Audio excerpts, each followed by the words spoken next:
হচ্ছে যে এই লোকটাকে আগে হয়তো কোথাও দেখেছি।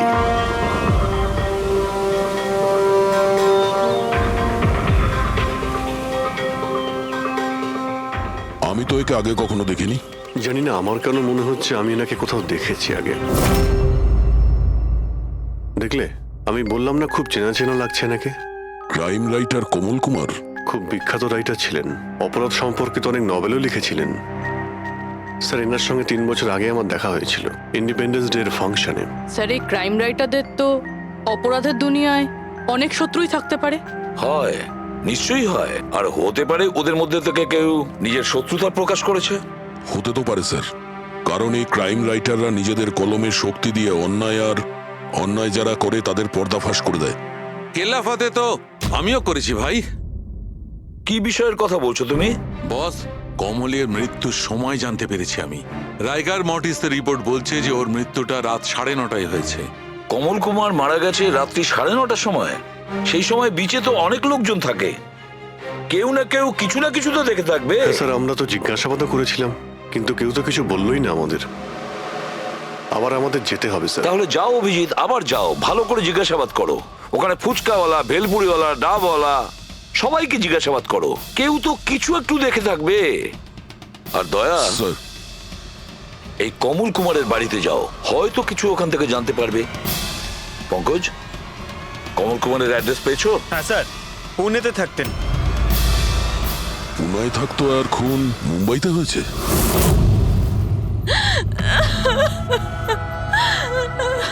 কি করে হলো এসব? সমুদ্রের ধারে আমরা ওনার লাশ পেয়েছি। আপনি কি কাউকে সন্দেহ করেন কে করতে পারে এটা? না স্যার, ওর কারোর সাথে কোনো রকম শত্রুতা ছিল না। হ্যাঁ, মানছি যে ওনার সঙ্গে কারোর কোনো ব্যক্তিগত শত্রুতা ছিল না। ওনার বই পড়ে কিছু লোকের মনে রাগ হয়েছিল, রক্ত গরম হয়েছিল, সেই কারণে কেউ ওনাকে ধমকি টমকি না দিয়েছিল। স্যার, এমন তো হয়নি। যদি কেউ ভয় দেখাতো তাহলে আমাকে নিশ্চয়ই বলতো। উনি উনি মুম্বাই কোনো জরুরি কাজে গিয়েছিলেন।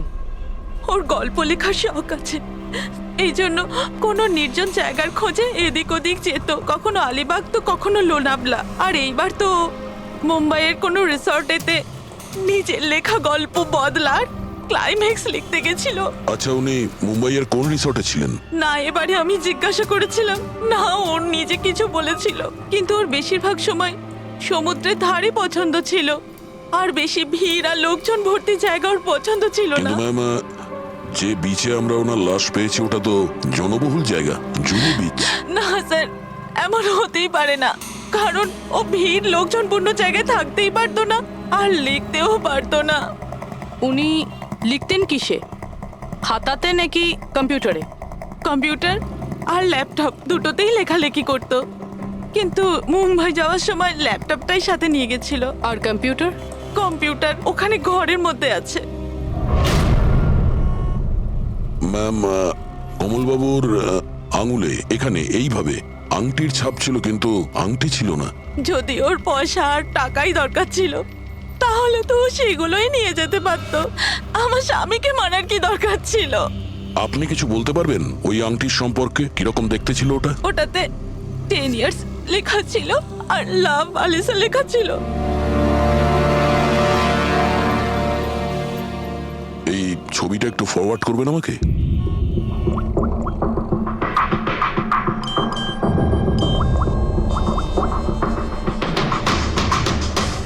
হ্যাঁ ফ্রেডি, আমি তোমাকে একটা ফটো ফরওয়ার্ড করছি আংটির। সমস্ত দোকানে ওটা পাঠাও আর জানার চেষ্টা করো যে এর মধ্যে ওটাকে কেউ বিক্রি করেছে কিনা। আচ্ছা, এটা বলুন, ওই কম্পিউটারের পাসওয়ার্ডটা কি? ওটা তো আমার জানা নেই, ওটা শুধু ওই জানতো। আচ্ছা, আমরা কি আপনার এই কম্পিউটারটাকে নিয়ে যেতে পারি? হ্যাঁ নিশ্চয়ই। একটু দেখো তো ভাই ভালো করে, এই লোকটা নাকি কালকে দেখেছিলে তুমি? আমি তো দেখিনি। স্যার, আমিও দেখিনি। আচ্ছা, এটা বলো তো যে প্রত্যেকদিন এই দোকানগুলো কতক্ষণ খোলা থাকে? স্যার, ওই আমাদের একই সময়, রাত 11:30 পর্যন্ত। 11:30 পর্যন্ত? তাও তোমরা এনাকে দেখোনি? তোমরা জানো এনার মৃত্যু কাল রাত 9:30টার সময় হয়েছে?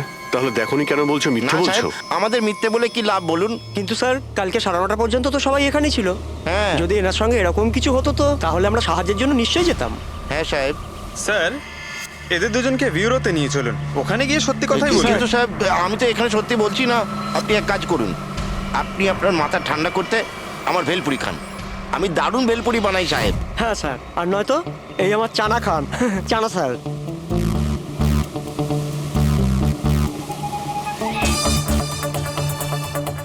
এখানে এখানে ছোলা খেতে এসেছি আমি, ভেলপুরি খেতে এসেছি আমি।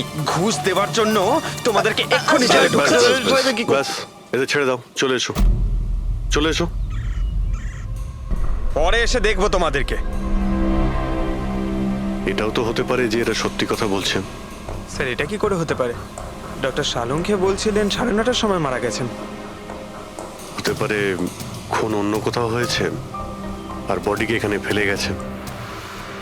হ্যাঁ স্যার এটা হতে পারে। হ্যাঁ ফ্রেডি, গুড, ঠিক আছে, আমরা এক্ষুনি আসছি। কমলের আংটির ব্যাপারে খোঁজ পাওয়া গেছে। 2 মিনিট করে 1 ঘন্টা হয়ে গেল। আমার কাছে আর কোনো কাজ বাজ নেই নাকি? টাকা কখন পাবো আমি? কি ব্যাপার, এত চেঁচামেচি কেন? চিৎকার করবো না তো আর কি করবো বলুন আপনি? আংটির দামও ঠিক করে ফেলেছে 50,000 টাকা, কিন্তু টাকা কখন পাবো 50,000 টাকা আমি বলুন আপনি? দেখো ভাই, এতটা টাকা দোকানে রাখা হয় না। একটা ছেলে গেছে টাকাটা আনতে। মাত্র 50,000 নেই আপনার কাছে? আজকাল তো বাচ্চাদের ভাড়েও 50,000 টাকা থাকে। এবার তো তোর ভান্ডার ভাঙার সময় হয়ে গেছে। নাও, এসে গেছে তোমার টাকা। আংটিটা দেখান তো। 10 years লাভ আলিশা। কোথা থেকে পেয়েছিস আংটিটা? তাতে আপনার কি? এক কাজ করো, টাকা দাও নয়তো আংটিটা ফেরত দাও। অদ্ভুত লোক তো স্যার, সিআইডি থেকে প্রমাণ চাইছে। সিআইডি? কি, কোথা থেকে পেয়েছিস এটা? স্যার ক্ষমা করে দিন আমাকে স্যার, টাকা পয়সার জন্য এইসব। টাকার জন্য তুই কাউকে কি খুন করে দিবি? হ্যাঁ, স্যার স্যার আমি তো শুধু ওই পার্স আর ওই চেন আর ঘড়ি এইসব নিতে চেয়েছিলাম স্যার। ওই হাতাহাতি চালু করে দিল যার জন্য স্যার ওই ভুল করে খুন হয়ে গেছে। স্যার সত্যি করে বলছি আমি ওকে মারবার মতলব করিনি স্যার। এটা কটার সময়ের ঘটনা? রাতে ওই 11:30 বাজে তখন। কটার সময়? স্যার 11:30। 11:30?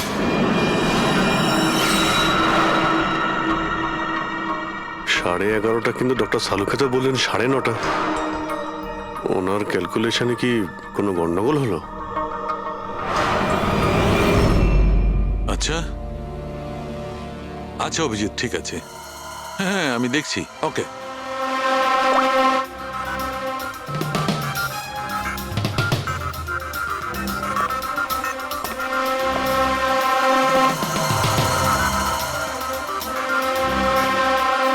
এটা কি করে হতে পারে ভাই? কি হয়েছে স্যার, কোনো প্রবলেম? তারিকা অনেক বড় সমস্যা। অভিজিতের ফোন এসেছিল, ও বলছিল যে যে লোকটাকে ওরা ধরেছে তার বক্তব্য অনুযায়ী এই লোকটার মৃত্যু হয়েছে রাত 11:30টায়, আর আমাদের রাইগার মর্টিসের রিপোর্ট অনুযায়ী এই লোকটির মৃত্যু হয়েছে রাত্রি 9:30টার সময়। ও বলছে 11:30টার সময়, আমাদের রিপোর্ট বলছে 9:30টার সময়। এগুলো সব কি ব্যাপার? আমাদের কোনো ভুল হচ্ছে না তো?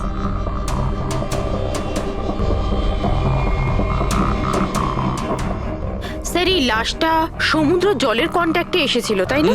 হয়তো তাই আমাদের ক্যালকুলেশন 1 ঘন্টা আগে পিছনে হয়ে গেছে। না না তারিকা, সেদিকটা আমি ভেবে দেখেছি। সমুদ্রের জলের ব্যাপারটা আমার মাথায় ছিল, সেই কারণেই আমি ওই সময়টা ঠিক করেছি। বড় অদ্ভুত ব্যাপার।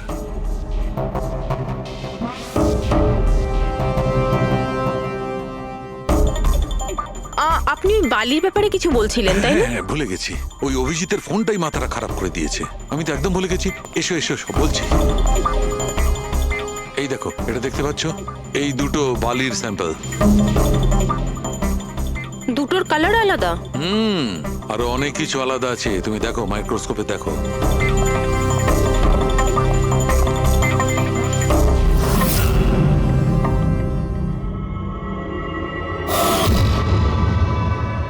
দুটো তো একেবারেই আলাদা। এই যে হালকা রঙের বালিটা সারিকা, ওটা এক্স্যাক্টলি সেই জায়গার বালি যেখানে আমরা লাশটা পেয়েছিলাম। আর ওই বালিটার ভালো করে দেখো, এর আর ওর কম্পোজিশন সম্পূর্ণ আলাদা। এই দ্বিতীয় বালিটায় তো অয়েলও আছে। দুটো বালি একই বীজ থেকে এসেছে, তাহলে একটা স্যাম্পলে অয়েল আর একটা স্যাম্পলে নেই, এটা কি করে হয়? সেইটাই তো আমি বলছি, কি করে হবে? কোন একটা ব্যাপার আছে, এরকমটা হতেই পারে না। কিন্তু যদি হয় তাহলে তারিকা নিশ্চয়ই ওই বালির নিচে এমন কিছু পোতা আছে যা আমরা জানি না। কিছু না কিছু তো আছেই, কিছু না কিছু রহস্য আছে, কিন্তু কি? মাই গড, এই তারিকা অনেক দেরি হয়ে গেছে। তুমি এক কাজ করো, তুমি বাড়ি যাও। আর আপনি? আমি একটু কাজ করে নিয়ে যাব, তুমি যাও। তো ঠিক আছে না, একসাথেই বেরোবো। আরে না বাবা, তুমি যাও না। তুমি কি করবে দুজনে একসঙ্গে? আরে আরে যাও, এভাবে কি করে? প্লিজ যাও, আমি সামলে নেব। আমার যদি রাত্রে দেরি হয়ে যায় তাহলে সকালবেলা আমি দেরিতে আসবো। যে কাজ বাকি থাকবে আমি নোট করে যাব, তুমি সকালে এসে দেখে নেবে। যাও। Are you sure? আরে আমি শিওর বাবা, যাও যাও, just take care. Good night. Good night.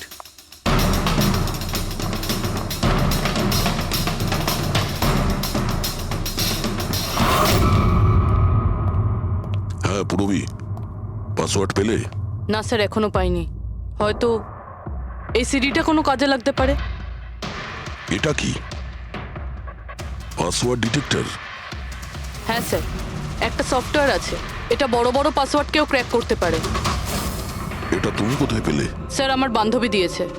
ও সফটওয়্যার ইঞ্জিনিয়ার, কিন্তু ও বলেছিল সময় লাগবে, সকালও হয়ে যেতে পারে, কারণ এই সফটওয়্যারটা পাসওয়ার্ড কম্বিনেশন একটা একটা করে ট্রাই করে। ঠিক আছে, এটা দিয়েও চেষ্টা করে দেখা যাক। স্যার, পাণ্ডুর ঠিকুচি কুষ্টি আমি বের করে ফেলেছি স্যার। ও ঠিকই বলছে, ও ছোটখাটো একটা চোর। আর একবার ট্রেনে পকেটমারি করেছিল বলে ওকে জেলও খাটতে হয়েছে।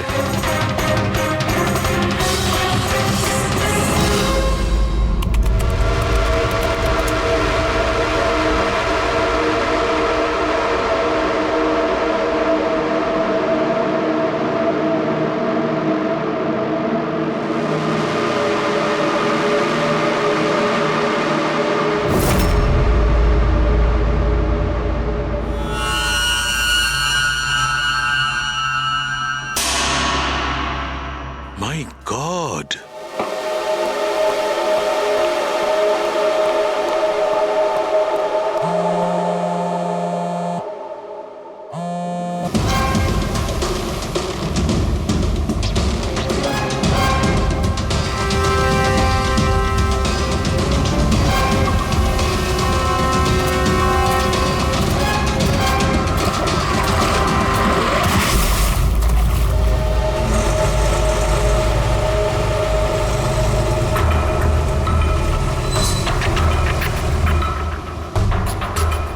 কিসের কাজ হচ্ছে ওখানে?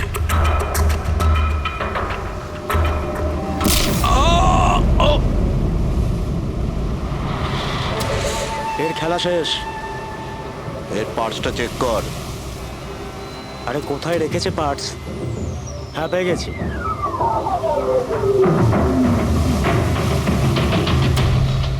কি হলো? আরে এই দেখো, টাকা আছে। এ কি, এ তো সিআইডি অফিসার।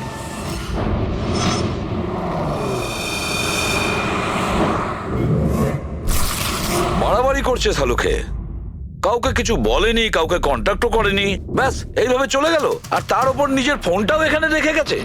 আচ্ছা তারিকা, এই ডক্টর সালুকে এইখান থেকে কখন বেরিয়েছে? জানি না, কাল রাতে অনেক লেট হয়ে গিয়েছিল তো 12টার সময় উনি আমায় বাড়ি পাঠিয়ে দিয়েছিলেন। উনি কতক্ষণ এখানে ছিলেন আমি জানি না। স্যার, হ্যাঁ, ডক্টর সালুকের বাড়ি থেকেই আসছি। ওয়াচম্যান বলল যে সারা রাত ডক্টর সালুকে বাড়ি ফেরেনি। কি সারা রাত ধরে বাড়ি ফেরেনি? কিন্তু শালুকে তো এরকম করে না, সারা রাত। এটা তো বেশ চিন্তার কথা, তাই না? হয়তো ওনার আরে না কিছু। না না, শালুকের কিচ্ছু হবে না, কিচ্ছু হবে না ওর। ও যেন কোনো বিপদে না পড়ে, ব্যাস, আর কিছু না। পঙ্কজ, একটা কাজ করো, শালুকের গাড়ির নাম্বার সমস্ত পুলিশ স্টেশনে পাঠাও আর সমস্ত চেক পোস্টেও পাঠিয়ে দাও। খোঁজ তো পাওয়া যাবে যে শালুকে গাড়ি নিয়ে কোথায় গেছে।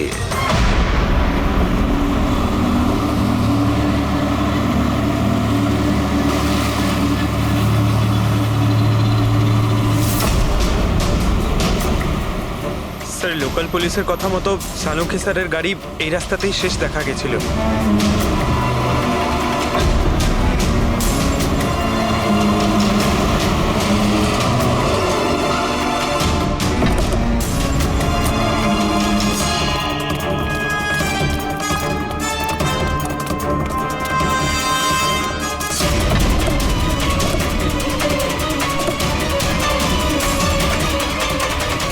ডক্টর সালুকে তো গাড়িতে নেই।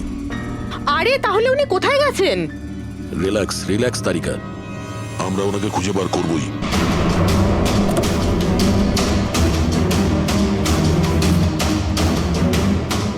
স্যার সালুঙ্কি স্যারের ল্যাব এখান থেকে 60 কিলোমিটার দূরে। উনি তাহলে এখানে কেন এলেন? পঙ্কজ, ডক্টর সালুকের মাথায় কিছু তো খেলছিল, জানি না কি।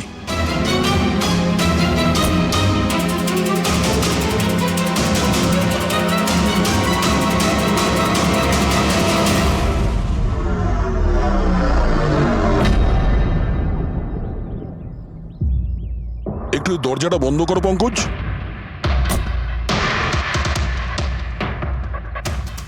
এদিকে এসো। তুমি ড্রাইভারের সিটে বসো। কোথায় যেতে হবে স্যার? কোথাও যেতে হবে না, ড্রাইভারের সিটে বসো। এখন এটা বলো, গাড়ির ডান দিকের মিরারে তুমি কি দেখছো? স্যার কিচ্ছু দেখতে এক পাচ্ছি না। মিনিট, হাত দেবে না। এর মানে বুঝতে পারছো তারিকা? না।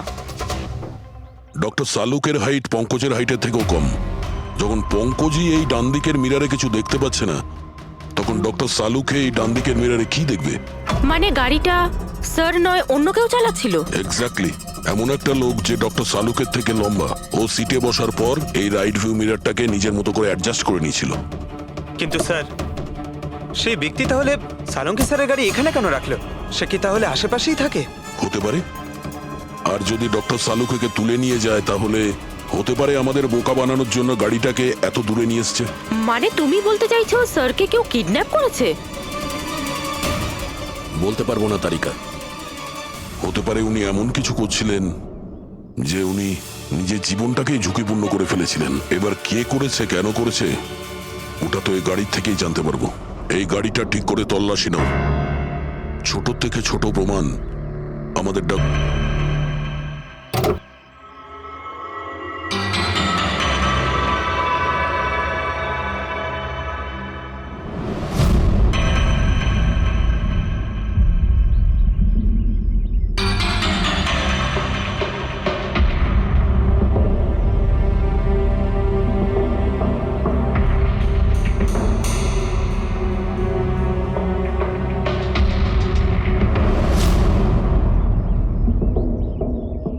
হ্যাঁ তারিকা, কিছু পেলে? আঙ্গুলের ছাপ তো পাইনি, কিন্তু টায়ার আর সিটের নিচে বালির কিছু কণা পাওয়া গেছে। বালির কণা? সেই বালি যেগুলো সমুদ্রের পাড়ে পাওয়া যায়। তার মানে হতে পারে যে লোকটা গাড়ি চালাচ্ছিল হয় ও, না হলে ডক্টর সালুকে কোনো বিচে গেছিল। হ্যাঁ স্যার বলছিলেন কমলের বডির থেকে দুটো আলাদা রকমের বালি পাওয়া গেছে। কমলবাবুর বডিতে দুটো আলাদা আলাদা বালির কণা। আর হতে পারে এই বালির কণা খোঁজার জন্যই ডক্টর সালুকে কোনো বিচে গেছিলেন রাতে। কিন্তু কোন বিচে গেছেন উনি?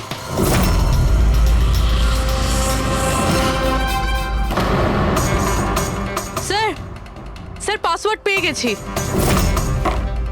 গুড, দেখো তো কি আছে এর ভেতরে। স্যার এইটাতে দুটো ফাইল আছে, গ্রিড আর রিভেঞ্জ। রিভেঞ্জ? বদলা? আর এইবার তো মুম্বাইয়ের কোনো রিসর্টেতে নিজের লেখা গল্প বদলার ক্লাইম্যাক্স লিখতে গেছিল। তো ওই নভেল যার উপর কমলবাবু কাজ করছিলেন, একটু খোলো তো।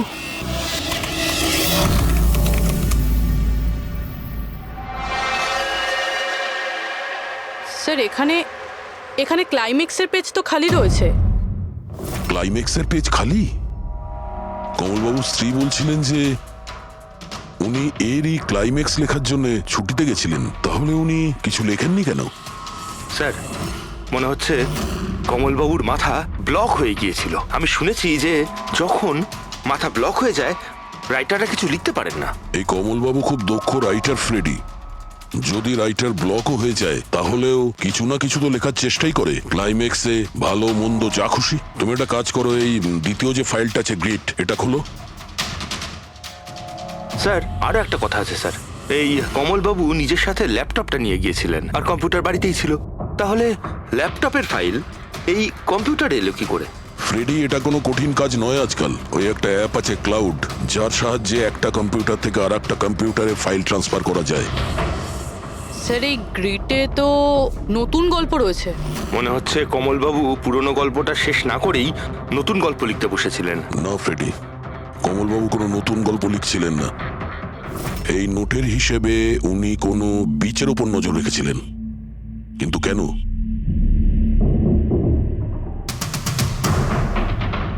স্যার এই কেন শব্দের কারণ হয়তো এই গল্পের মধ্যে আছে।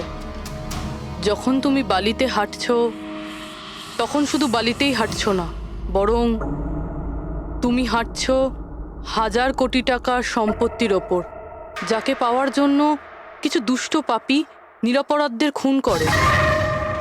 ও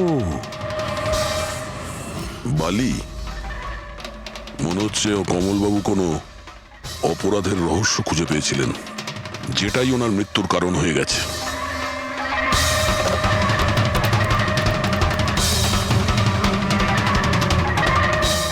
স্যার, কমলবাবুর ফাইল থেকে কিছু জানা গেছে।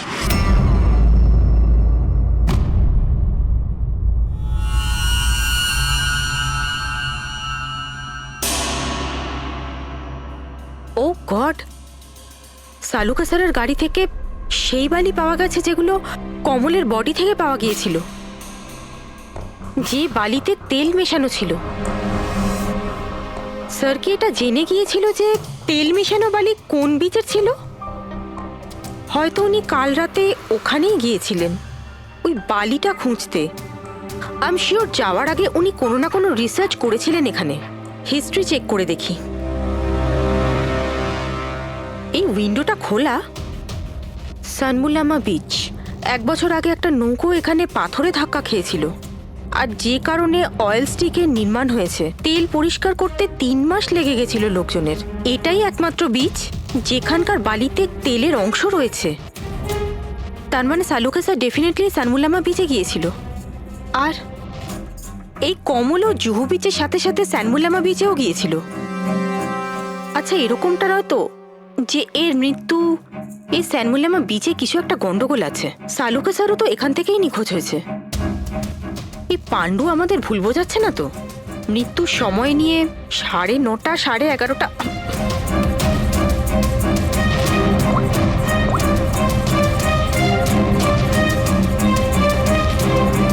হ্যালো এসিপি স্যার, একটা কথা বলে রাখি, সিআইডি কে মিথ্যে বলার ফল তুই হয়তো এখনো জানিস না। আমি আমি আমি মিথ্যে বলছি না স্যার, আমি সত্যি বলছি। আসলে হয়েছিল কি, আমি শুধু ওই টাকা নিতে চেয়েছিলাম আর ভুল করে প্রাণ চলে যায় কি করে? ওর। হ্যাঁ? তুই কি করে ওনাকে মারলি বলার কি দিয়ে আমি, মেরেছিলি? পাথর দিয়ে মেরেছিলাম, পিঠে পিঠে। ফরেনসিক থেকে জানা গেছে ওনার পিঠে কোনো আঘাত ছিল না। হ্যাঁ, মনে এসছে, ওই লাঠি দিয়ে মেরেছিলাম ওর মাথায়। লাঠি দিয়ে নাকি পাথর দিয়ে? লাঠি দিয়ে মেরেছিলাম। ওই লোকটাকে গলা টিপে খুন করা হয়েছে। হ্যাঁ, ওই আমি পাথর দিয়ে মারি, আর তারপরে আমি ওর গলা চেপে দিই যাতে ও বেঁচে না থাকে। তুই এক্ষুনি তো বলি ভুল করে মেরে ফেলেছিস। এ পাণ্ডু, মিথ্যা কথা বলিস না কিন্তু। স্যারের সামনে কেউ মিথ্যা কথা বললে উনি 2 মিনিটে ধরে নেন। ওই লোকটাকে গলা টিপে মারা হয়নি। সত্যি কথা বল স্যারকে। কিছু মনে পড়ছে না। আপনাকে আমি বলছি তো যে খুন আমি করেছি। আপনি প্লিজ আমাকে জেলে ভরে দিন। চুপ! আমাদের একজন ডক্টরকে ওরা কিডন্যাপ করেছে, যাদের তুই বাঁচাতে চেষ্টা করছিস। যদি ওনার কিছু হয়ে যায় ওরা তো শেষ হবেই। আর তোর এমন অবস্থা করব যা তুই স্বপ্নেও ভাবতে পারবি না। বল!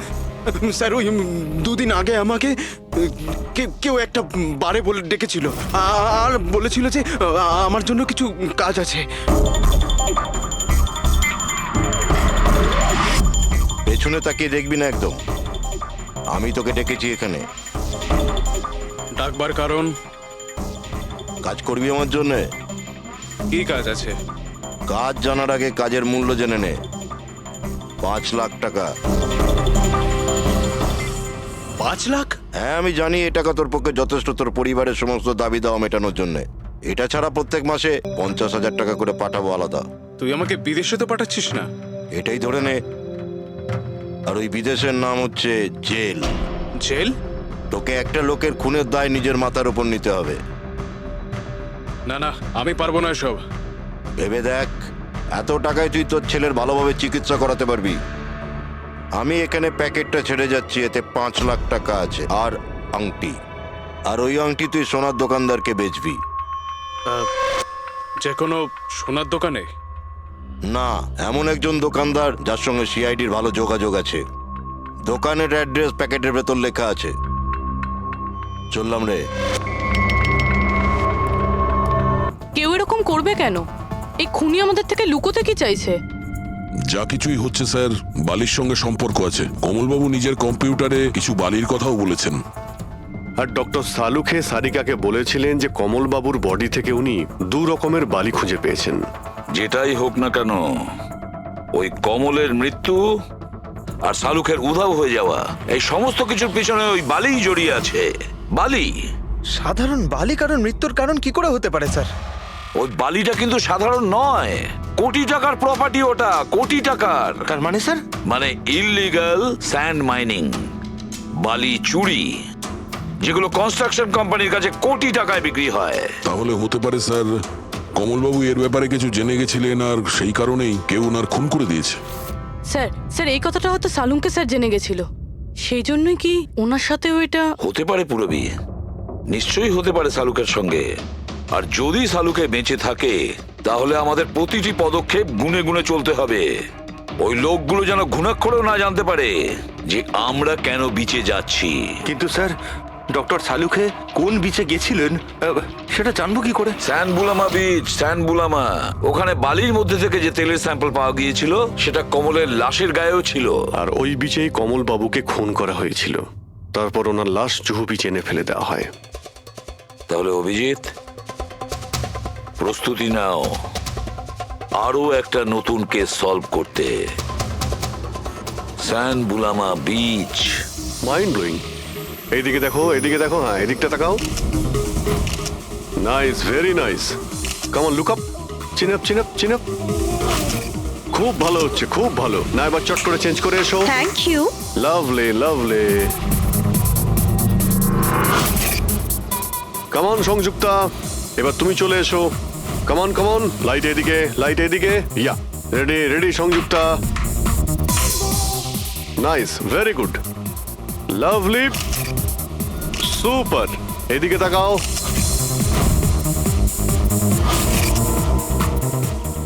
Mind blowing. আরে ভাই কি করছিস? একটু সাইডে যা। আরে লাইট নিচ্ছিস না কি করছিস? Come on, come on, hurry up. ইয়া,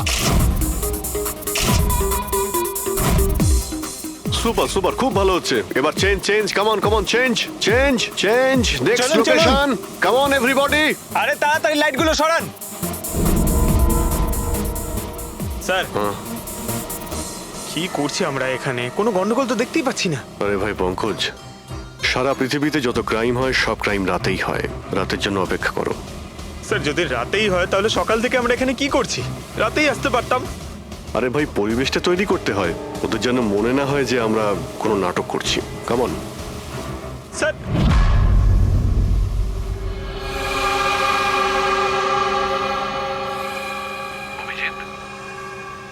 আরশোলাগুলোকে দেখতে পাচ্ছো? ভাই এখনো পর্যন্ত তো না, কিন্তু সময় তো হয়ে গেছে বাইরে আসার।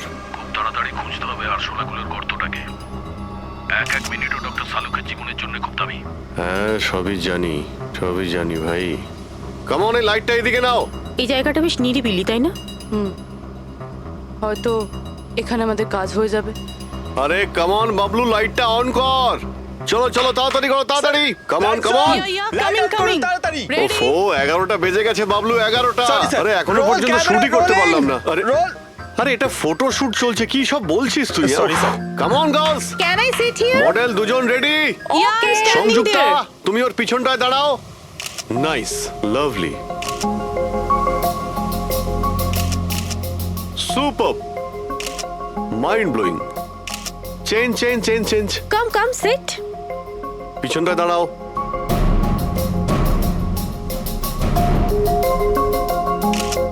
Mind blowing, great, sir very sir nice. Once more this side Bablu গিয়ে দেখো ওদের কি প্রয়োজন। প্লিজ কাম।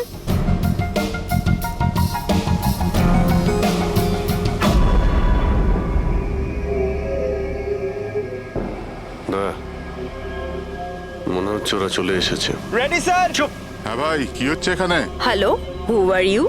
আচ্ছা, ফুর্তি করা হচ্ছে এখানে। হ্যাঁ চলো বেরো এখান থেকে। লিসেন। দেখতে পাচ্ছিস না ফটোশুট হচ্ছে? চল বেরো এখান থেকে। এখানে কোনো শুটিং ফুটিং অ্যালাউ নেই, চলো বেরো এখান থেকে। হ্যালো, তোমরা কে? আমাদের এখান থেকে বের করে দিচ্ছ এভাবে? এই জায়গাটা কি তোমার বাবার? বাবাকে নিয়ে কোনো কথা বলবে না, নয়তো খুব খারাপ হবে। হোয়াট? কি করবে তোমরা? বলো গার্লস বলো। গার্লস গার্লস প্লিজ প্লিজ, তোমরা প্লিজ জন, প্লিজ সরে যাও ওদের প্লিজ। এইভাবে- স্যার দেখুন না। তোমরা শান্ত হও, শান্ত হও। আচ্ছা দাদা, দাদা প্লিজ এক মিনিট, কাম ডাউন। কি কি প্রবলেম আপনাদের? মিস্টার জন হোক বা টন, এটা প্রাইভেট বিচ, বুঝলে তুমি? নিজের ইউনিটকে গোটাও আর এখান থেকে বেরো। আরে এই ওহো, এই এক মিনিট এক মিনিট এক We মিনিট, are চুপ করো going- তোমরা, শান্ত হও। এটা প্রাইভেট বিচ, আমি বুঝতে পেরেছি এটা প্রাইভেট বিচ, কিন্তু 2-4টে ছবি তুলবো, তারপরে চলে যাব। কেন পেটে লাথি আরে মারছেন দাদা? ভাই বললো না একবার চল বেরো এখান থেকে, নাকি হাত পা ভেঙে দেবো এক্ষুনি। আরে না না, আমাদের হাত পা আপনারা কেন ভাঙতে যাবেন? No violence. No, we can't চলো এখান do থেকে, this. চলো একদমই চলো চলো ফালতু চলো চলো, নয়। তাড়াতাড়ি এখান থেকে চলো। এখান থেকে বেরো। বাবলু তাড়াতাড়ি এখান থেকে শিফট করো, তোমরা শান্ত হও। ব্যাকআপ নয়, শিফট, টলি শিফট। শিফটিং চলো।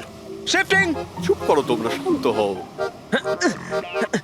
শিফটিং। কি ভাই কিরম লাগলো? রাগ করবে না, রাগ করবে না, এভাবে একদম রাগ কাজ করবে করা না, যায় মাথা না, ঠান্ডা জন। করো, এটা এক্ষুনি চলে যাবো অসম্ভব, এখান থেকে। চলো hopeless. শিফট শিফট, Seriously, চলো চলো sir, তাড়াতাড়ি। Yup. আমরা এখান থেকে যাচ্ছি কেন স্যার? মনে হচ্ছে এই লোকগুলোই। জানি জানি, খুব ঠান্ডা মাথায় কাজ করতে হবে,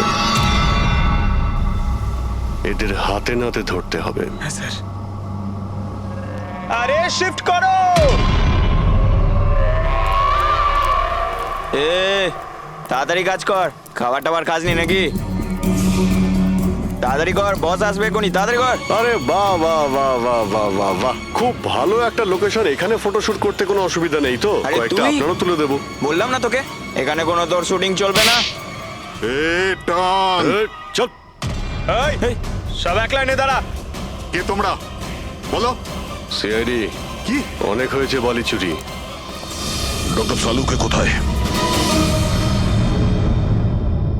এবার এর কি করব? কিচ্ছু না, বস বলেছে একে যেন এখন হাত না দেওয়া হয়। হাত লাগাবো না মানে? সিআইডি এখানে এসে গেছে, যদি আমরা একে বাঁচিয়ে রাখি তাহলে আমরা সবাই ফাঁসবো, বুঝলি? ঠিকই বলছিস তুই, লাশটাকে বস্তায় পুরে সমুদ্রে ফেলে দি। ওকে বস।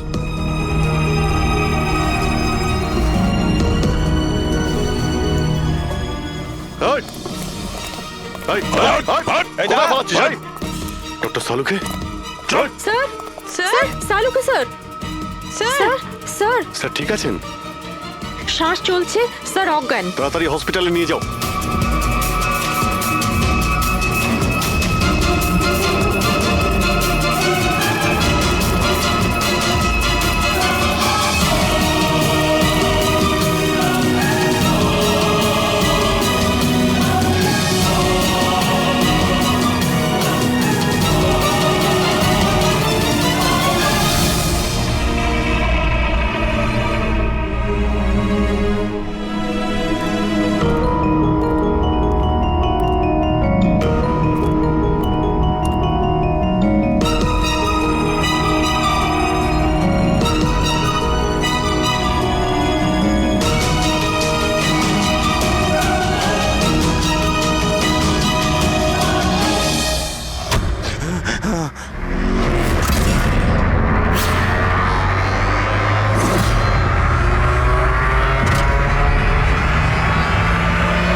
কমলকে খুন তুমি করেছো আর পাণ্ডুকে টাকা দিয়েছো যাতে সমস্ত দোষ ও নিজের ঘাড়ে নিয়ে নেয়। হ্যাঁ হ্যাঁ, যাতে সিআইডি কেস বন্ধ করে দেয় আর আমার বালি চুরির ধান্দা চলতে থাকে।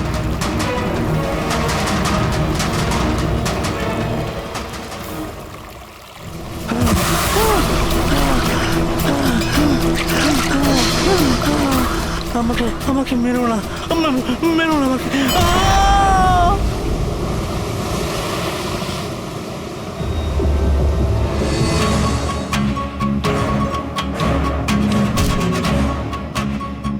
বাঁচাও, বাঁচাও, বাঁচাও, বাঁচাও আমাকে, প্লিজ প্লিজ আমাকে মেরো না।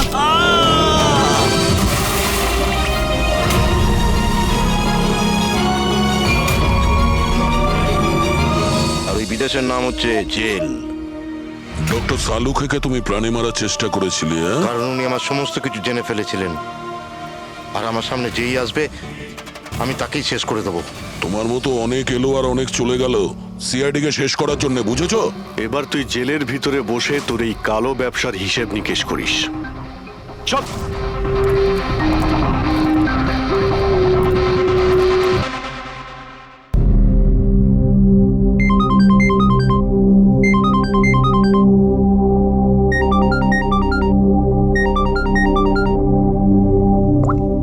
Hello, hello Sarika, Sarika please তুমি নিজে ঘর থেকে বেরো আর কোথাও একটা লুকিয়ে পড়ো। লুকিয়ে পড়বো? কিন্তু কেন বৌদি, সব ঠিক আছে? হ্যালো, সারিকা আমার কথা শোনো, তুমি টাইম ওয়েস্ট করো না, তুমি নিজের ঘর থেকে বেরো। আমি এই পার্টিতে এখানে শুনেছি তোমার জীবনের ঝুঁকি আছে, কেউ তোমাকে ওখানে মারতে আসছে। সারিকা প্লিজ ঘর থেকে বেরো। কি বলছো তুমি বৌদি? হ্যালো হ্যালো, ওই লোকটা যেই হোক ও তোমার লেফট সাইড দিয়ে আসবে, আমিও পুলিশ নিয়ে আসছি ওখানে। প্লিজ প্লিজ তুমি টাইম ওয়েস্ট করো না, ঘর থেকে বেরিয়ে পড়ো। হ্যাঁ হ্যাঁ, কিন্তু বৌদি, হ্যালো।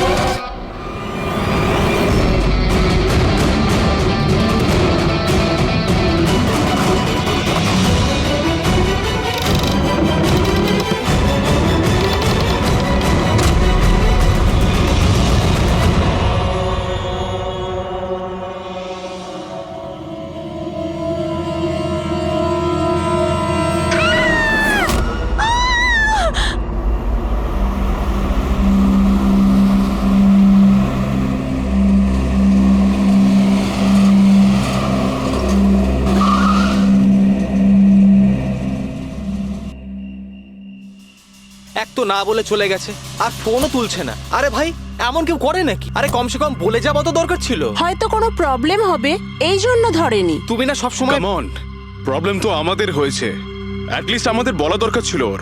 আর না তো কি, একদম বাচ্চাদের মতো ব্যবহার, কারো চিন্তাই করে না। সি গাইস লিসেন, প্রথমে ঘরের ভেতর ঢুকে দেখি, এটাও তো হতে পারে যে ঘরের ভেতর রয়েছে। চলো চলো।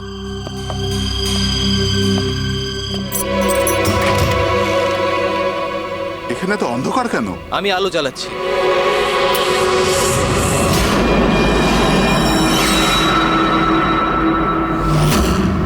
এসব কি? সারিকা, আমার আগে থেকেই মনে হচ্ছিল যে ওই মেয়েটার প্রাণের সংশয় আছে। এই কথাটা আমার হালকাভাবে নেওয়া উচিত হয়নি, ওদের ভরসা করাই উচিত হয়নি।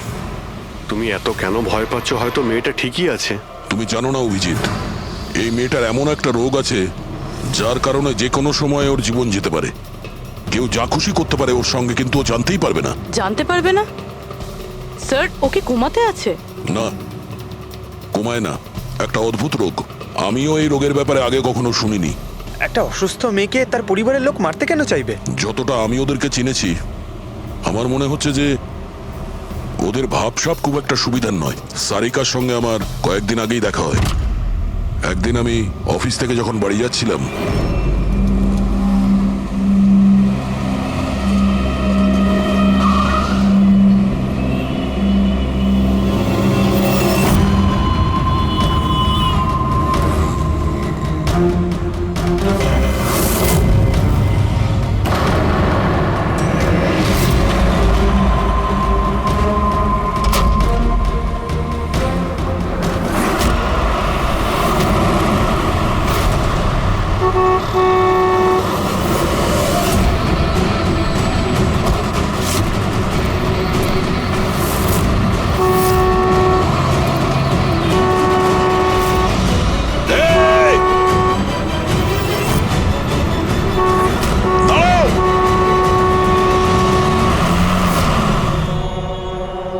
করছিলে তুমি?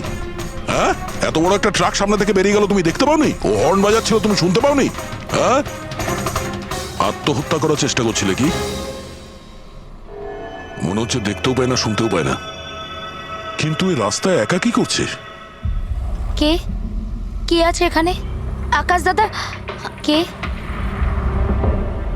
আপনি? কে? তার মানে আপনি দেখতে পান? তাহলে আপনি আমি আর ওই ট্রাক দেখতে পাননি? চাপা দিয়ে চলে যেত আপনাকে যদি আমি আপনাকে না বাঁচাতাম। সরি, আমি সত্যি দেখতে পাইনি। সারিকা, সারিকা তুমি ঠিক আছো তো? সারিকা, তুমি একলা কোথায় চলে গেছিলে? তোমার যদি কিছু হয়ে যেত তাহলে? আমি আগেই বলেছিলাম আমরা প্রপার্টি দেখতে যাচ্ছি, ওকে সাথে করে নিয়ে যাওয়ার কোনো দরকারই ছিল না, কিন্তু আমার কথা কেউ শোনেই না। রজনী প্লিজ থামো তুমি। ইনি ঠিকই বলছেন, আমি নিজে দেখেছি। ওনার লেফট সাইড দিয়ে একটা ট্রাক আসছিল, উনি দেখতে পাননি। ও হর্ন বাজাচ্ছিল, শোনেনি। চাপা দিয়ে চলে যেত ট্রাক যদি আমি না থাকতাম। থ্যাংক ইউ দাদা, থ্যাংক ইউ ভেরি মাচ। হ্যাঁ দাদা, সত্যি ও ট্রাকের আওয়াজ শুনতেও পাইনি আর দেখতেও পাইনি। তার মানে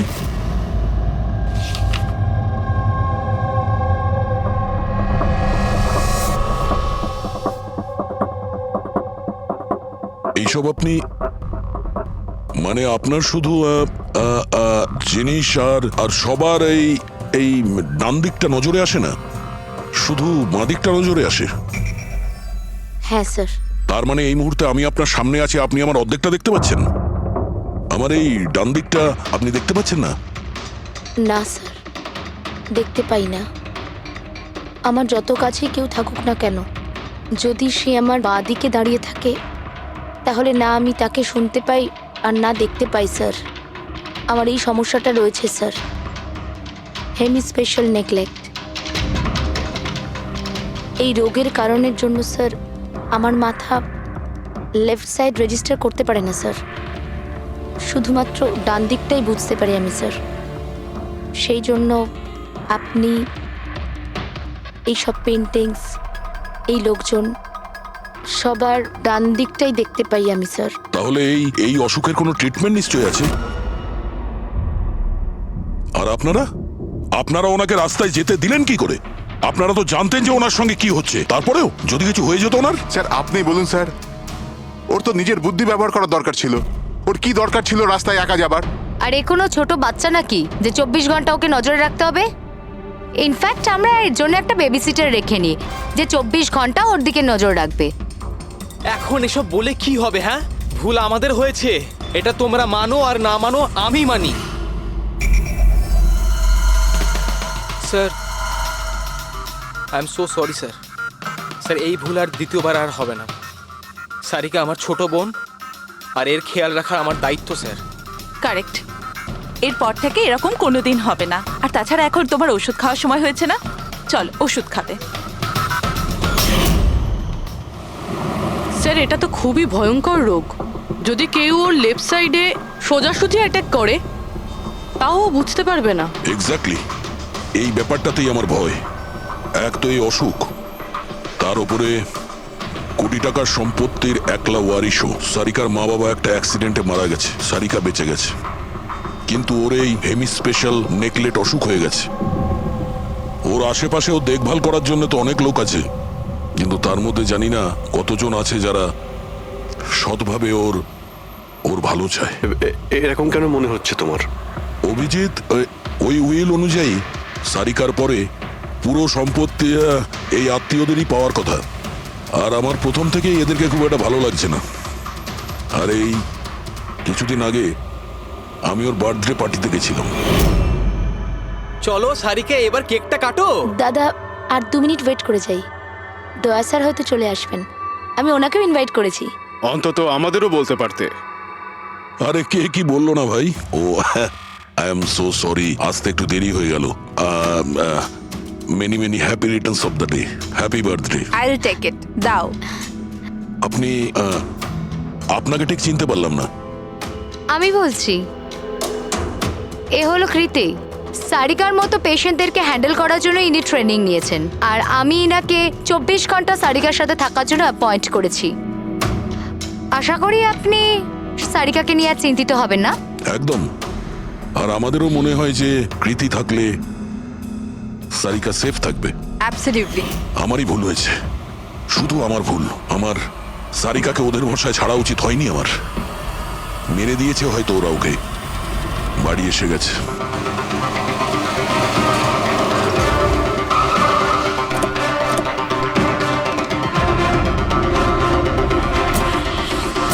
কোথায় ও? হ্যাঁ, কি করেছো তোমরা ওর সাথে? স্যার আমরা তো জানি না কি হয়েছে, আমরা তো কিছুই করিনি স্যার। এক মিনিট, কি হয়েছে কি এখানে? স্যার ড্রয়িং রুমের অবস্থা দেখে আমরা এতটাই ভয় পেয়ে গেছি যে আমরা ভিতরে যাইনি। আগে এটা বলো, সারিকা কোথায়? স্যার আমরা কিচ্ছু জানি না, আমরা কিচ্ছু দেখিনি স্যার। আমরা এইসব দেখে ঘাবড়ে গিয়েছিলাম আর সোজা আপনাকে ফোন করেছিলাম। ঠিক আছে, আমরা দেখে নিচ্ছি। পঙ্কজ, এদের সবার স্টেটমেন্ট রেকর্ড করো, আর কাউকে ভিতরে আসতে দেবে না।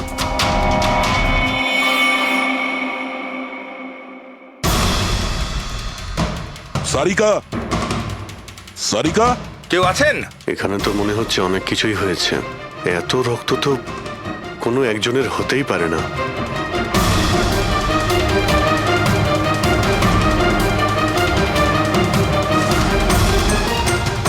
স্যার, হ্যাঁ, স্যার এই দেখুন, কেউ লুটপাট করার জন্য ঢুকেছিল কিন্তু টাকা নিয়ে বেরোতে পারেনি। যেই ওকে বাধা দেওয়ার চেষ্টা করেছিল তার উপরেই আক্রমণ করে। স্যার, লাশ। সারিকা?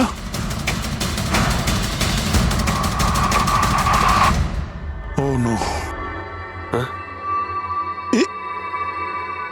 মানালি তো এরপর থেকে এরকম কোনোদিন হবে না। আর তাছাড়া এখন তোমার ওষুধ খাওয়ার সময় হয়েছে না? সারিকার ছোট বৌদি, জয়ন্ত স্ত্রী। তাহলে ও কোথায় আছে?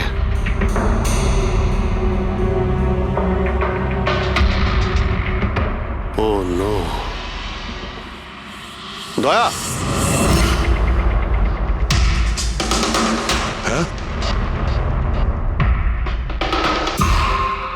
এ হলো কৃতি। সারিকার মতো পেশেন্টদেরকে হ্যান্ডেল করার জন্য ইনি ট্রেনিং নিয়েছেন। এটা তো কৃতি। তুমি চেনো? হ্যাঁ, কৃতি স্যার, পালস চলছে, এখনো বেঁচে আছে। এ সারিকার রুমের বাইরে? সারিকা, সারিকা। ফ্রেডি, এক্ষুনি অ্যাম্বুলেন্সের ব্যবস্থা করো, একে হসপিটালে পাঠাতে হবে। সারিকা, সারিকা,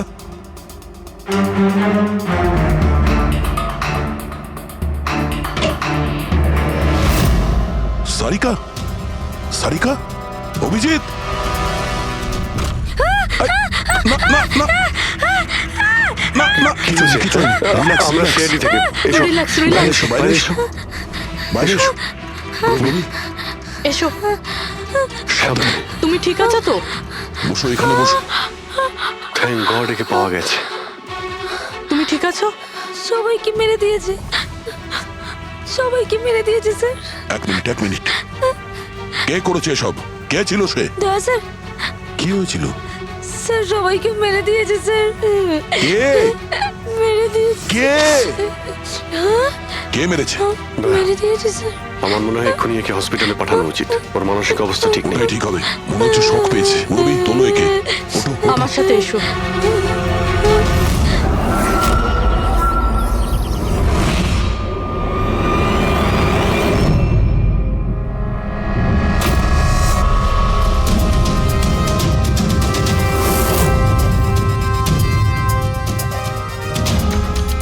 স্যার আপনি আমাকে ঘরে কেন যেতে দিচ্ছেন না?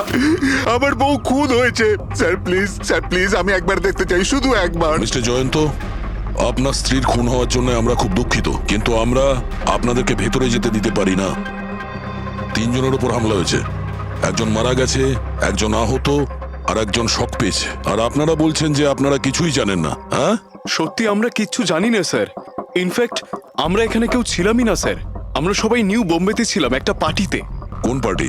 স্যার একটা ফ্রেন্ডের রিসেপশনের পার্টি। তো আপনারা সবাই ওখানে গিয়েছিলেন তো? মানালি। ও বাড়িতে কেন ছিল? স্যার মানালি আমাদের সঙ্গে গিয়েছিল। বাড়িতে শুধু সারিকা আর কৃতি ছিল, কারণ স্যার সারিকা শরীর খারাপ ছিল। কিন্তু স্যার এই পার্টি থেকে হঠাৎ মানালি কি করে হারিয়ে গেল আমরা কিচ্ছু জানি না স্যার। স্যার, হ্যাঁ পূরবী, স্যার এই দেখুন, এর নখে এবং এর বডিতে অনেক গুঁড়ো চুল পাওয়া গেছে।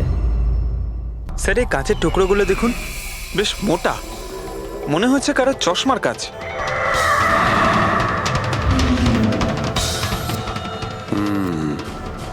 চশমারই মনে হচ্ছে। রেখে দাও সাবধানে। এই টেনে নিয়ে যাওয়ার চিহ্নের সঙ্গে রক্তের ফোঁটা।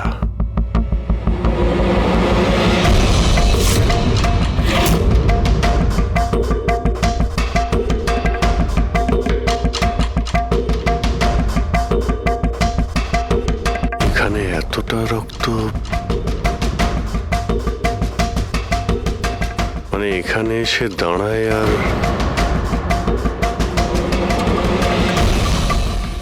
বাইকের চাকার দাগ। কেউ আহত অবস্থায় এখানে আসে আর বাইকে উঠে এখান থেকে বেরিয়ে যায়। আচ্ছা একটা কথা বলুন তো, আপনাদের মধ্যে বাইক কার কাছে আছে? বাইক? না, স্যার বাইক তো কারুর কাছে নেই, আমাদের সবার কাছে নিজের পার্সোনাল গাড়ি আছে স্যার। এই বাড়িতে টোটাল 5টা কার আছে স্যার। কিন্তু অভিজিৎ, এটা কেন জিজ্ঞাসা করছো? কারণ কেউ খুবই আহত অবস্থায় বাইকে উঠে এখান থেকে চলে গেছে, আর আমার পুরো বিশ্বাস যে খুনি সেই। আই থিঙ্ক এর জবাব সারিকাই দিতে পারবে। ওর জ্ঞানটা একবার ফিরে আসুক।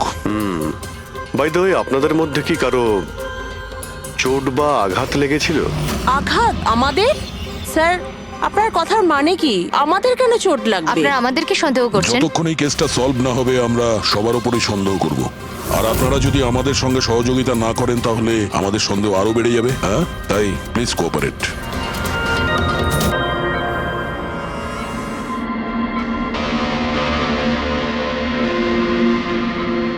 সারিকা,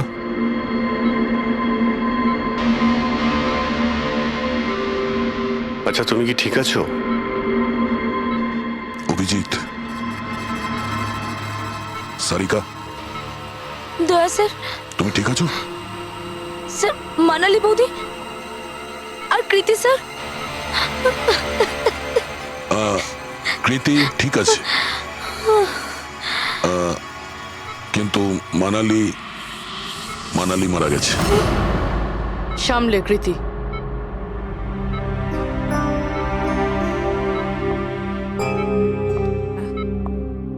কৃতি, কৃতি তুমি ঠিক আছো তো? I am so glad you okay. Thank God তুমি ঠিক আছো।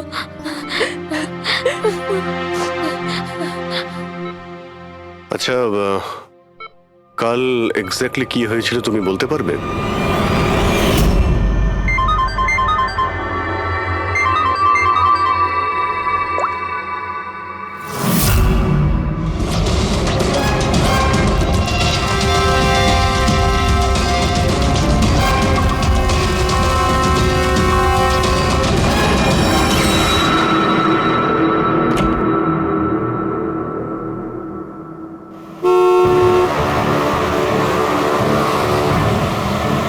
বৌদি,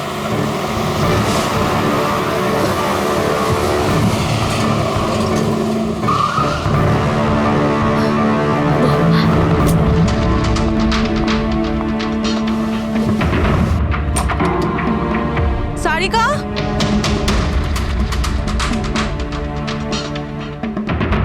সারিকা, সারিকা কোথায় তুমি? বৌদি, সারিকা, সারিকা।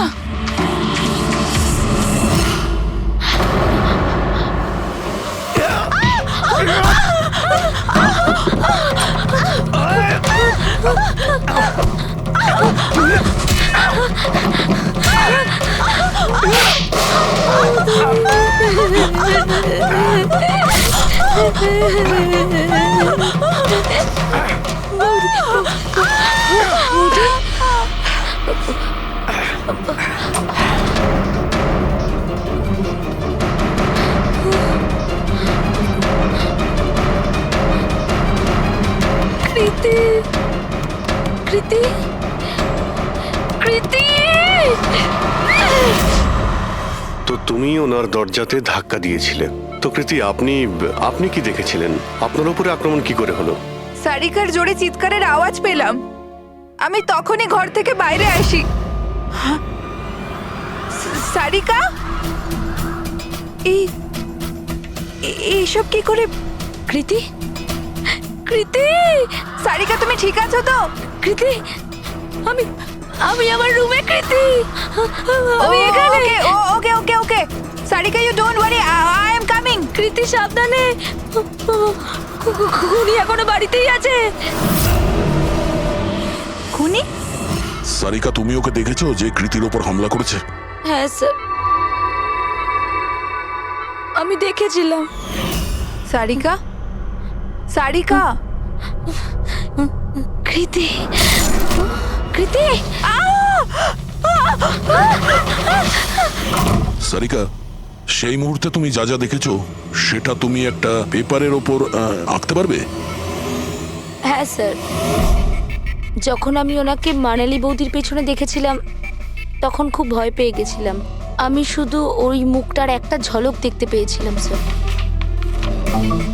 যখন আমি আবার দেখি তো তখন আমি শুধু হাতটুকু দেখতে পাই। কৃতি আমার দিকে আসছিল আর তারপর পিছন থেকে হাত এলো, ওই হাতটা ওর ওপর হামলা করলো।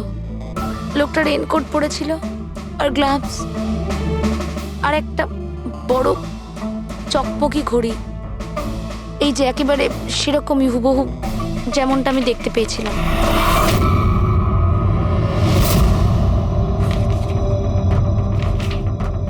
আই হোপ এই অর্ধেক ছবিগুলো দিয়ে আপনারা কিছু উপকার পেয়ে যাবেন হয়তো। চিন্তা করো না, এই অসম্পূর্ণ ছবিটা আমরা কমপ্লিট করব। ফেডরিক, মনোহরের কাছে এই পেন্টিং গুলো নিয়ে যাও আর বলো যে এই স্কেচ যেন কমপ্লিট করে। Sarika, thank you so much. আপনি যেতে পারেন, টায়ার্ড হয়ে গেছেন হয়তো। চলো সারিকা।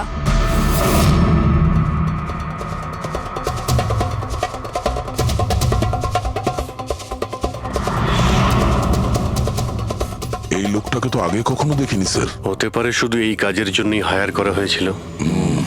আর ঠিক সময়ে মানালি ওর প্ল্যানটা ভেস্তে দিল। খুব মন দিয়ে দেখো এই স্কেচটা। এটা সেই লোকটার ছবি যে মানালিকে খুন করেছিল। আপনারা কি একে কোনোদিন দেখেছেন? আমি তো বুঝতেই পারছি না আমাদের কেন সন্দেহ করা হচ্ছে। এক্স্যাক্টলি, আমরা সবাই সারিকার আপনজন, আর আজ আমরা বিজনেসের সব কাজ ছেড়ে এখানে এসেছি শুধুমাত্র সারিকার জন্য। আর আপনাদের মনে হচ্ছে আমরা ওকে মারতে চাইছি? স্যার যে মারা গেছে ও আমার বউ স্যার, আর সারিকা আমার বোনের মতো। স্যার, আমি যখন খুব ছোট ছিলাম আমার বাবা মা মারা গিয়েছিল। সারিকার বাবা মাই আমাকে আদর যত্ন করে বড় করে তুলেছে। আমি আজ যা কিছু হয়েছি ওনাদের দুজনের জন্যই হয়েছি। আর স্যার, আমি সারিকাকে আমার নিজের প্রাণের চেয়েও বেশি ভালোবাসি। এক্স্যাক্টলি, এক তো আমরা ওর জন্য নার্স রাখলাম, আর আপনারা সবাই আমাদেরকেই সন্দেহ করছেন। হ্যাঁ, সন্দেহ করছি তোমাদের সবাইকে। আমি নিজের চোখে দেখেছি কতটা ভালোবাসো তোমরা ওকে।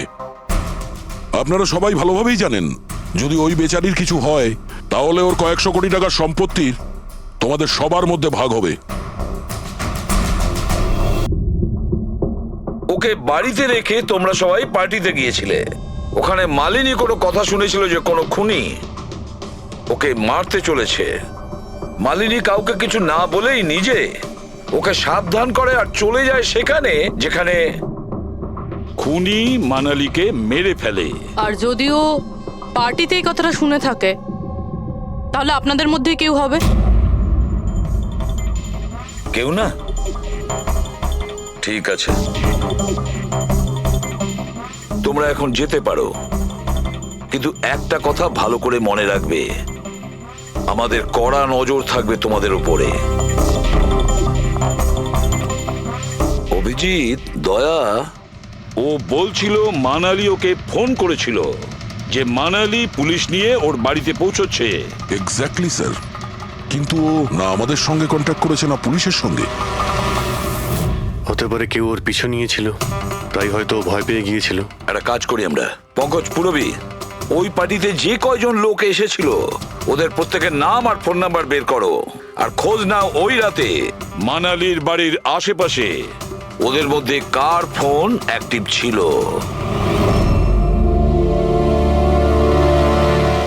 স্যার হ্যাঁ, স্যার ওই রাতে ওখানে 250 লোক ছিল, কিন্তু স্যার একজন হচ্ছে ঈশান। ওই রাত্রেও পার্টিতে ছিল, আর ওখান থেকে ও সারিকার বাড়ির দিকে গেল যখন মানালি পার্টি ছেড়ে গেল। আর ফোন ওখানেই বন্ধ হয়ে যায় ওদের বাড়িতে। স্যার আর একটা আজব ঘটনা ঘটেছে। মানালি সেই রাতে ওই বাড়িতে ফোন করেইনি, বরং সেখান থেকে ব্যান্ড্রায় গিয়েছিল কোয়াড্রাম, আর তারপর থেকে ফোনটা সুইচড অফ। মানালির সেল ফোন তোর কাছেই ছিল ওই ক্রাইম সিনে?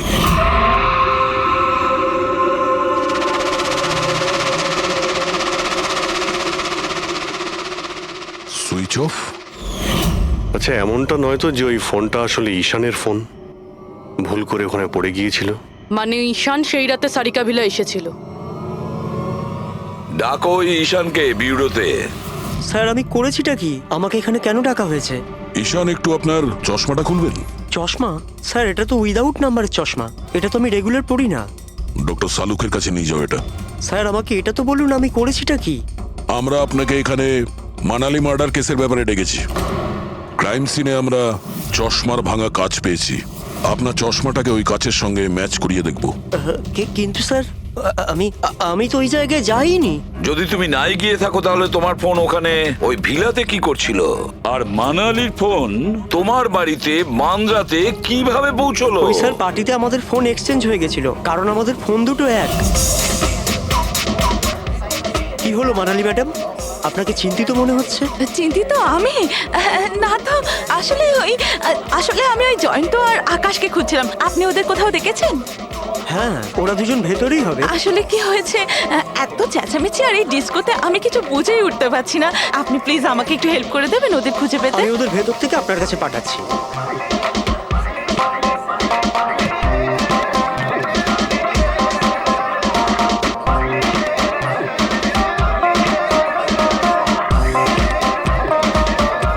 মানালি?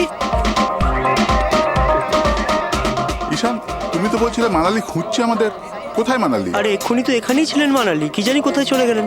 ওই দিকটা কি দেখি, চলো। স্যার আমার ফোন সুইচ অফ ছিল, এই জন্য আমি মানালিকে বলতে পারি। সেই কারণে মানালি পুলিশকে ফোন করতে পারেনি।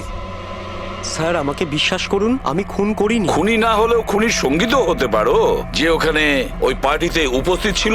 তুমি পার্টিতে মালিনীর সমস্ত কথা শোনো, আর যখনই মানালি ওখান থেকে বেরোয় তুমি মানালির পিছু নাও।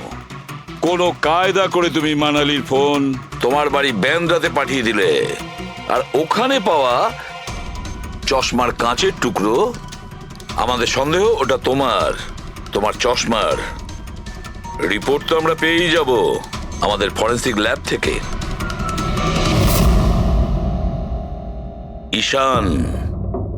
ঈশান শুধু ঈশানের কাছে কোনো কারণ নেই, কিন্তু সবার কাছেই কোনো না কোনো কারণ আছে সারিকাকে মারার জন্য। দিয়া আর অভয়, এদের দুজনের তো টাকার খুব প্রয়োজন ছিল, হতে পারে এরা দুজন করেছে।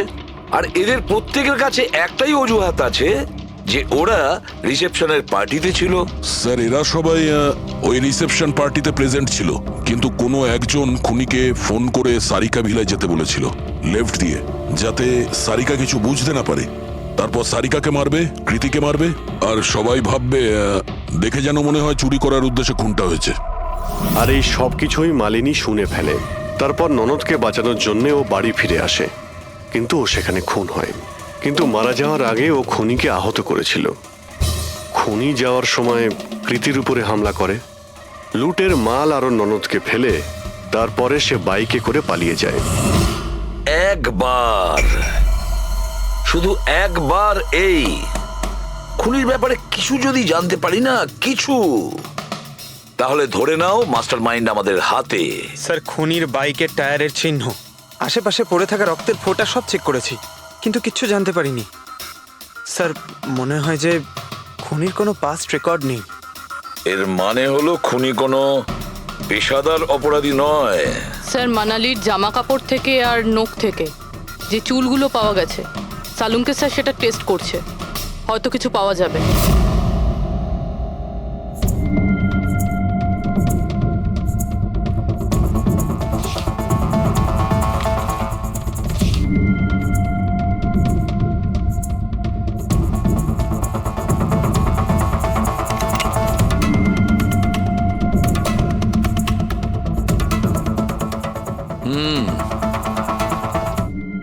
আমার আন্দাজ একদম ঠিক ছিল। এবার শুধু ডিএনএ রিপোর্টটা দরকার। হ্যাঁ সালুকে। বস, হ্যাঁ, একটা কথা ঠিক যে ঈশান খুনি নয়, কারণ ক্রাইম স্পট থেকে এই যে চশমার লেন্সের ভাঙা টুকরো পাওয়া গেছে, এইগুলো ঈশানের চশমার সঙ্গে ম্যাচ করছে না।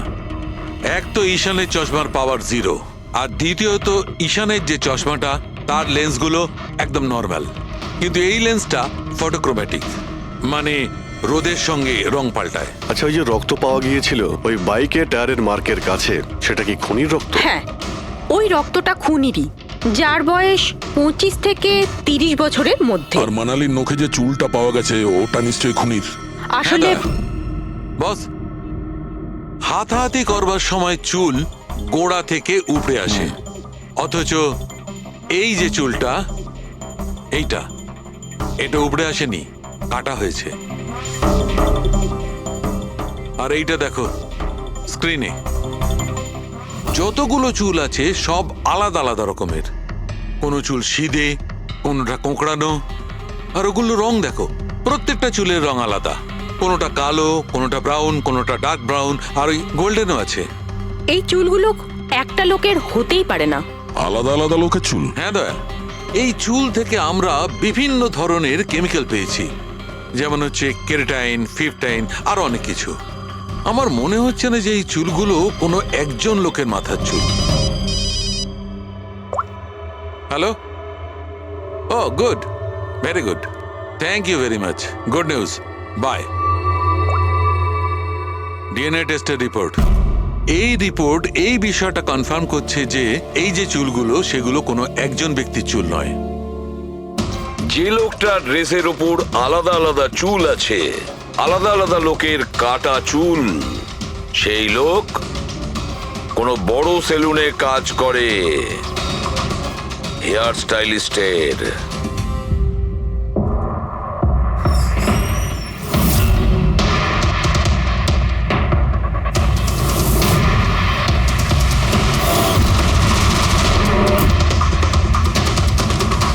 স্যার, এ তো বিমল, আমাদের স্পায়ের স্টার হেয়ার স্টাইলিস্ট। স্যার, এখানে যেই আসুক না কেন সবাই ওর কাছেই হেয়ার স্টাইল করতে চাইতো। কিন্তু স্যার, এই কিছুদিন ধরেই হলো এই টাকা পয়সা নিয়ে ভীষণ চিন্তিত থাকতো। এর জুয়া খেলার খুব অভ্যাস ছিল। কিন্তু স্যার, এ খুন করবে এটা স্যার আমি একদম ভাবতেই পারছি না। যাই হোক, এখনো কোথায় আছে বলতে স্যার, পারবেন? একে এখন কোথায় পাবেন এটা আমি বলতে পারবো না, তবে কিছুদিন যাবত এখানেও কাজে আসছে না, আর নাও ও আমার ফোন তুলছে। আপনি ওর ফোন নাম্বার আর অ্যাড্রেসটা দিন আমাদের। হ্যাঁ স্যার, আমি এখনই আনছি।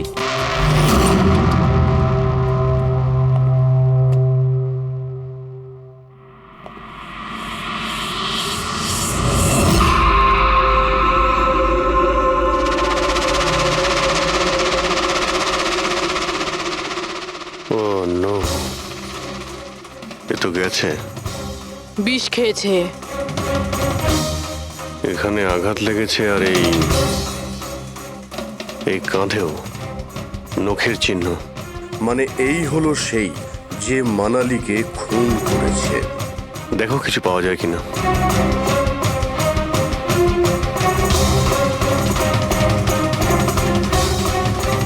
স্যার, হ্যাঁ, আমি বিমলের বাইকটা চেক করলাম স্যার। বাইকটার হ্যান্ডেলে শুকিয়ে যাওয়া রক্ত আর কাঁদালে আই অ্যাম শিওর স্যার এগুলো ওই বাড়িটার ব্যাকইয়ার্ড থেকেই লেগেছে।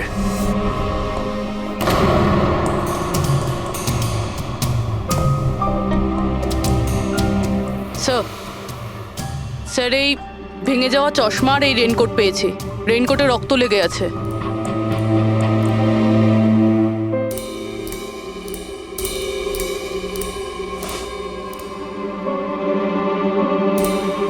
এই দেখতে পাচ্ছ,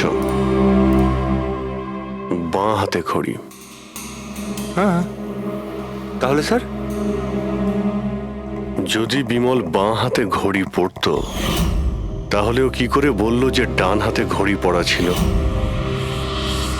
হাতে পার্টিতে মানালি কেউ সারিকাকে খুন করবে সেই আলোচনা শুনে ফেলে, আর তখন মানালি ঈশানের কাছে সাহায্য চায়, ওকে বলে যে জয়ন্ত আর আকাশকে ওখানে পাঠিয়ে দিতে। এর মানে আকাশ আর জয়ন্ত দুজনেই নির্দোষ। বাকি রইল এই তিনজন, রজনী, অভয় আর দিয়া। ওই খুনের মাস্টারমাইন্ড এই তিনজনের মধ্যেই কেউ হবে। আচ্ছা স্যার, ওই কলের অন্যদিকে কে ছিল?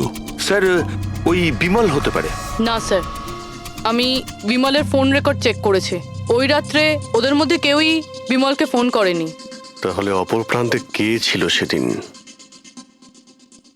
ল্যান্ডলাইন? আচ্ছা, ওদের বাড়ির ল্যান্ডলাইন ফোন? হ্যাঁ, হতে পারে। ফ্রেডি, পঙ্কজ, একটু খোঁজ নিয়ে দেখো তো 11টার আশেপাশে ওদের ল্যান্ডলাইনে কেউ ফোন করেছিল কিনা। ওই মেয়েটার কথা অনুযায়ী খুনির ডান হাতে ঘড়ি পড়েছিল, যেখানে বিমল বাঁ হাতে ঘড়ি পড়েছিল। আরও এটাও বলেছিল যে খুনি যে রেনকোট পরেছিল সেটা ব্লু কালারের ছিল, কিন্তু আমরা বিমলের বাড়ি থেকে যে রেনকোট পেয়েছি সেটা কালো ছিল। হতে পারে সারিকা কিছু ভুল করেছিল, ঠিকমতো দেখতে পাইনিও। স্যার, স্যার ওই রাতে 11:30টার সময় ওই বাড়িতে কেউ ফোন করেছিল। কে ফোন করেছিল? আপনারা সত্যি বলছেন এই সব কিছুর পেছনে আমার নিজের লোকের হাত আছে? একটু অপেক্ষা করুন, সব জানতে পারবেন। স্যার, আপনারা আবার কেন খোঁজ খবর নিচ্ছেন? একবার তো খোঁজ খবর নিয়েছেন। সেদিন প্রমাণ একত্রিত করার জন্য আর আজ কেস ক্লোজ করার জন্য। আপনি একটু অপেক্ষা করুন, এখনই সবকিছু জানতে পেরে যাবেন। স্যার, পেয়ে গেছি।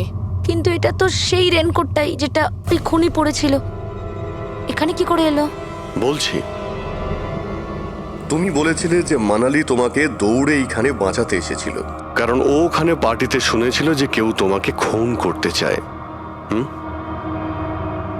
কিন্তু সে খুনি ছিল না, সেই ছিল যে এই পুরো প্ল্যানটা করেছিল।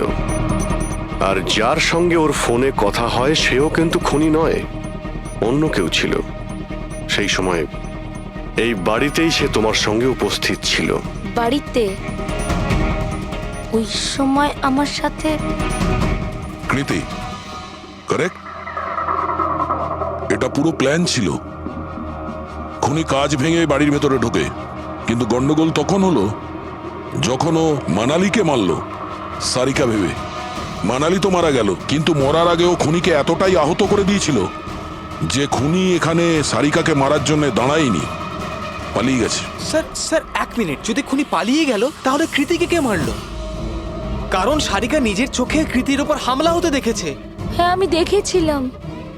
ওই হাতটা এলো আর ও কৃতির উপর হামলা করেছিল। হামলা তো হয়েছে, কিন্তু করলোটা কে?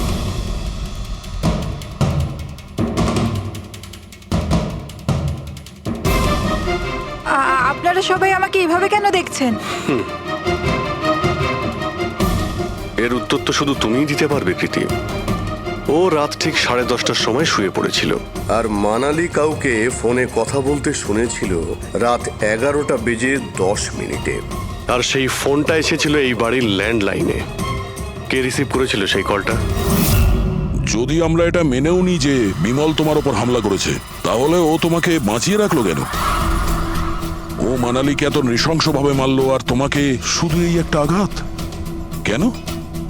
ও সারিকাকে কেন মারলো না? আর এই চুরি করা টাকা ছেড়ে পালালো কেন? আর সব থেকে বড় প্রশ্ন, ও খুনিকে এই ব্লু কালারের জ্যাকেট পরে থাকতে কি করে দেখলো? কি করে দেখলো সেই ঘড়িটা যা বিমল লেফট হ্যান্ডে পড়তো, রাইট হ্যান্ডে নয়? বিমলের রেইনকোটের কালার ছিল ব্ল্যাক।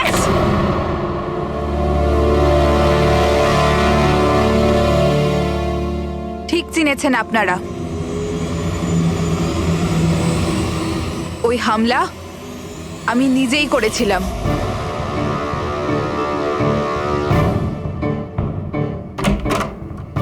সারিকা, সারিকা কোথায় তুমি?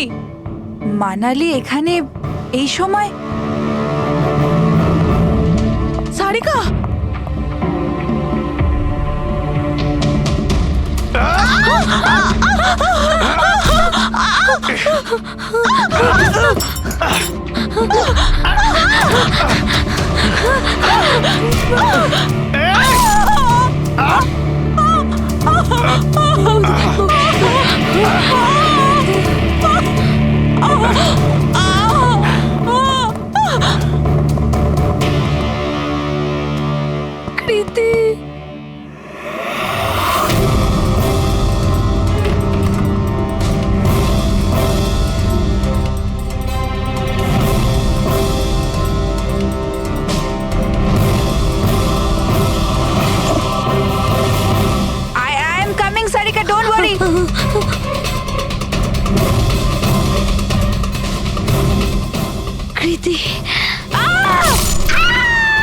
কারণ আমি চাইনি কেউ আমার উপর সন্দেহ করুক। আর তুমি যখন এত কিছু বলেই দিলে তখন ওই মাস্টার মাইন্ডের নামটাও বলে দাও। হ্যাঁ, আর তুমি যদি বলো ওর নামটা আমি বলে দিই, যে মানালিকে মেরেছে আর সারিকাকে মারতে পারতো। কি রজনী দেবী, আপনি জানেন আমরা কার কথা বলছি? রজনী, তুমি? হ্যালো, কিলার শার্প 11:30টায় পৌঁছে যাবে। সারিকার খেলা শেষ, যে কোনো মূল্যে করতেই হবে। ওই আমার বাকি টাকাটা? তুমি তোমার পয়সা পেয়ে যাবে। ওকে।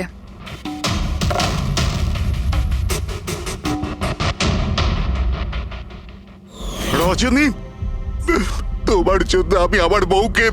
আমার পয়সার দরকার ছিল। সারিকার বেবি সিটিং করতে করতে আমি হাঁপিয়ে উঠেছিলাম। আর এইসব তোমার জন্য হয়েছে আকাশ। তোমার জন্য আমরা সবাই সারিকার আয়া হয়েছিলাম। আমাকে আমার জীবন যাপন করতে হতো আগের মতো। এই জন্য আমি প্ল্যান করেছিলাম আর কৃতিকে বাড়িতে নিয়ে এসেছিলাম। পার্টিতে যাওয়াও আগে থেকেই ঠিক ছিল, যাতে আমি সময় পাই প্ল্যান করার। সব ঠিক চলছিল, শুধু বিমলের ব্যাপারে একটু ভুল হয়ে গেল। না হলে এত কিছু হয়ে যাওয়ার পরেও দেখছি তোমার কোনো অনুতাপ নেই, বরং নিজের প্ল্যান নিয়ে গর্ব করছো। তুমি অনেক সময় পাবে নিজের প্ল্যানের ভুল ত্রুটি ধরার, কারণ তোমার এই বাকি জীবন এবার তোমাকে জেলের মধ্যে বসেই কাটাতে হবে।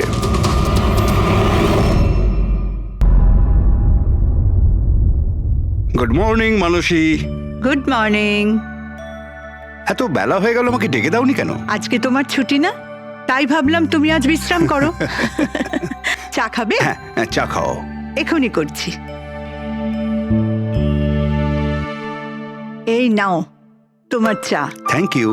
তুমি কাজ বেশি করো, তোমার বেশি বিশ্রামের দরকার। আরে আমার কাজটা তেমন সমস্যা নয় যতটা তুমি মনে করো। মৃতদেহ মানুষকে আর কি সমস্যায় ফেলতে পারে? পড়ে থাকে চুপচাপ।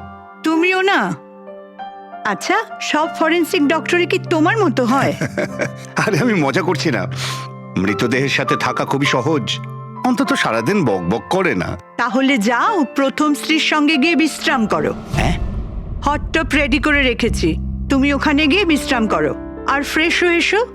আমিও তাড়াতাড়ি তৈরি হইনি, একসাথে ব্রেকফাস্ট করা যাবে। দেখো, এই যাবো আর আসবো।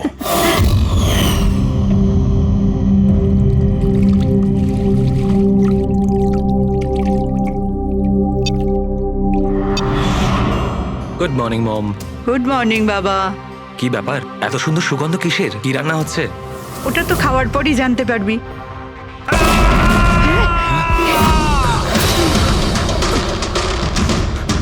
বাবা, বাবা, কেশব, কেশব, বাবা দরজা খোলো।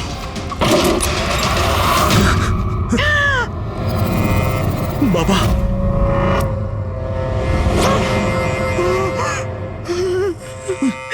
বাবা, কেশব, বাবা, এসব কি হয়ে গেল?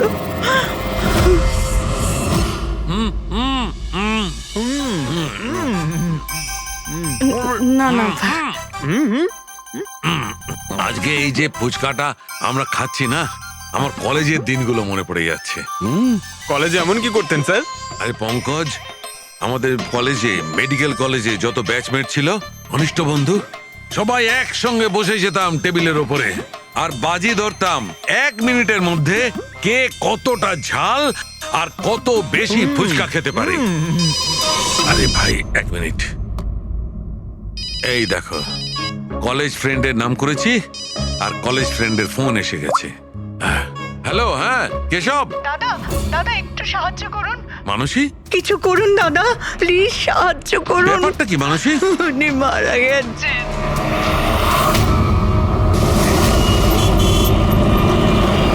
মানসী, মানসী, মানসী কি হয়েছে? আমি রান্নাঘরে ছিলাম হ্যাঁ, আর কেশব বাথরুমে। বাথরুমে? তারপর জোরে চিৎকার শুনি। এখানে তো পুরো জলে ভর্তি, সাবধানে।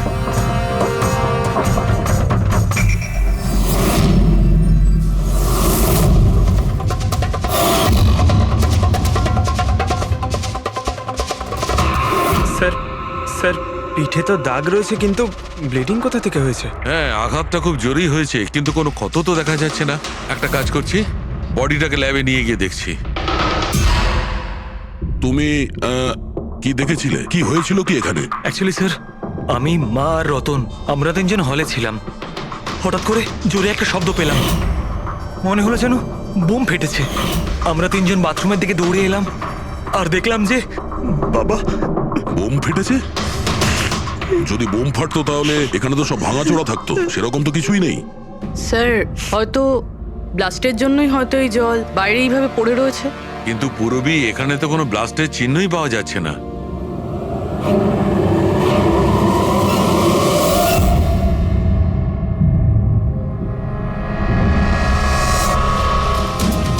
আপনাদের কি মনে হয় কে কে করতে পারে? আই মিন আপনার হাজবেন্ডের কারোর সঙ্গে কোনো শত্রুতা বা কোনো রকম ঝামেলা? কারোর সঙ্গে কখনো কোনো শত্রুতা